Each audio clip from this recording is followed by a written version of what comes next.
ಸರಣಿ ಹೃದಯಾಘಾತಕ್ಕೆ ಹೆದರಿ ಜಯದೇವಕ್ಕೆ ಜನರು ದಾಂಗುಡಿ ಇಡ್ತಾ ಇದ್ದಾರಂತೆ. ಬೆಂಗಳೂರು, ಮೈಸೂರು, ಕಲಬುರಗಿ ಆಸ್ಪತ್ರೆಗೆ ಜನರು ದೌಡಾಯಿಸ್ತಾ ಇದ್ದಾರಂತೆ. ಹಾಸನದಲ್ಲಿ ಸಾಲು ಸಾಲು ಹೃದಯ ಸ್ತಂಭನದಿಂದ ಸಾವುಗಳು ಸಂಭವಿಸಿದ ಹಿನ್ನೆಲೆಯಲ್ಲಿ ಬೆಂಗಳೂರು, ಮೈಸೂರು ಮತ್ತು ಕಲಬುರಗಿಯಲ್ಲಿರುವಂತಹ ಜಯದೇವ ಹೃದ್ರೋಗ ಆಸ್ಪತ್ರೆಗೆ ಹೃದಯ ತಪಾಸಣೆಗಾಗಿ ಜನರು ದಾಂಗುಡಿ ಇಡ್ತಾ ಇದ್ದಾರೆ. 3 ಆಸ್ಪತ್ರೆಗಳಲ್ಲದೆ ಖಾಸಗಿ ಆಸ್ಪತ್ರೆಗಳಿಗೂ ಕೂಡ ಯುವಕ ಯುವತಿಯರು, ವೃದ್ಧರು ಹೃದಯ ತಪಾಸಣೆಗೆ ಒಳಗಾಗ್ತಾ ಇದ್ದಾರೆ. ಬಹುತೇಕ ಆಸ್ಪತ್ರೆಗಳಲ್ಲಿ ನಿತ್ಯ ಬರುವ ರೋಗಿಗಳಿಗಿಂತಲೂ ಹೆಚ್ಚಿನ ಜನರು ಕಂಡು ಬರ್ತಾ ಇದ್ದಾರೆ. ಬೆಂಗಳೂರಿನ ಜಯದೇವದಲ್ಲಿ ಮಂಗಳವಾರ ಸಾಮಾನ್ಯ ದಿನಗಳಿಗಿಂತ ಶೇಕಡ 20ರಷ್ಟು ಹೆಚ್ಚಿನವರು ಹೃದಯ ತಪಾಸಣೆಯನ್ನ ಮಾಡಿಸಿಕೊಂಡಿದ್ದಾರೆ ಅನ್ನೋದನ್ನ ಹೇಳಲಾಗ್ತಾ ಇದೆ. ಒಂದು ಆತಂಕದ ವಾತಾವರಣ ಇರೋದ್ರಿಂದ ಎಲ್ಲರೂ ಹಾಸ್ಪಿಟ್ಲಿಗೆ ಹೋಗ್ತಾ ಇದ್ದಾರಂತೆ.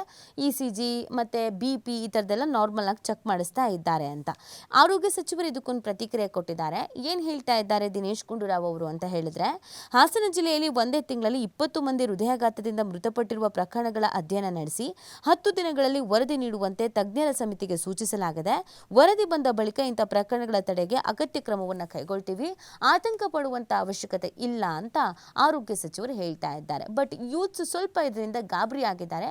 ಹಾಗಾಗಿ ಚೆನ್ನಾಗಿದ್ರು ಅಥವಾ ಒಂದು ಸ್ವಲ್ಪ ಮಟ್ಟಿಗೆ ಆರೋಗ್ಯದಲ್ಲಿ ಏರುಪೇರಾಗಿದ್ರು ಕೂಡ ಹಾಸ್ಪಿಟಲ್ಗೆ ಹೋಗಿ ಒಂದು ಜನರಲ್ ಚೆಕಪ್ ಮಾಡಿಸ್ಕೊಂಡು ಬರೋಣ ಅಂತ ಹೋಗ್ತಾ ಇದ್ದಾರೆ. ಮುಂದಿನ